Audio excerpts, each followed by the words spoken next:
Bidhannagar cyber crime থানায় তৃণমূল কংগ্রেসের সাংসদ অভিষেক ব্যানার্জির বিরুদ্ধে এফআইআর দায়ের হওয়াকে কেন্দ্র করে রাজ্যের রাজনৈতিক মহলে তীব্র চাঞ্চল্য তৈরি হয়েছে। অভিযোগ, নির্বাচনী প্রচারের সময় কেন্দ্রীয় স্বরাষ্ট্রমন্ত্রী অমিত শাহকে উদ্দেশ্য করে আপত্তিকর মন্তব্য এবং উস্কানিমূলক বক্তব্য দিয়েছিলেন তিনি। সেই অভিযোগের ভিত্তিতেই বিধাননগর নর্থ সাইবার ক্রাইম থানায় মামলা রুজু হয়েছে।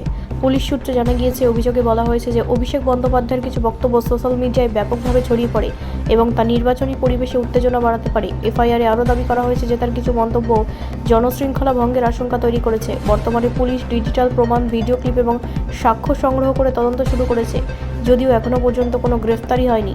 এই ঘটনাকে কেন্দ্র করে রাজনৈতিক চাপানোত্তর শুরু হয়েছে। বিজেপির একাধিক নেতা দাবি করেছেন, আইনের ঊর্ধ্বে কেউ নয়। বিরোধী শিবিরের বক্তব্য, নির্বাচনের সময় বিদ্বেষমূলক ভাষা ব্যবহার গণতন্ত্রের পক্ষে বিপজ্জনক এবং প্রশাসনের উচিত নিরপেক্ষ তদন্ত করা। বিজেপি সমর্থকদের একাংশ সোশ্যাল মিডিয়া এফআইআরের সমর্থনে সরব হয়েছে। অন্যদিকে তৃণমূল কংগ্রেসের নেতারা এই এফআইআরকে রাজনৈতিক প্রতিহিংসা বলে কটাক্ষ করেছেন। দলের একাংশের দাবি, বিরোধীদের কণ্ঠরোধ করতে এই পদক্ষেপ নেওয়া হয়েছে। তৃণমূল সমর্থকদের বক্তব্য, রাজনৈতিক ভাষণকে বিকৃতভাবে তুলে ধরে মামলা করার চেষ্টা হচ্ছে, যদিও এই বিষয়ে এখনও পর্যন্ত দলের তরফে আনুষ্ঠানিক বিস্তারিত বিবৃতি প্রকাশ হয়নি।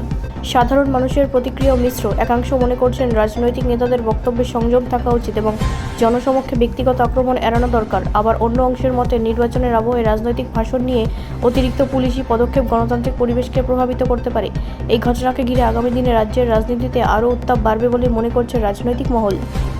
ব্যুরো রিপোর্ট, রাষ্ট্রীয় প্রসার বাংলা।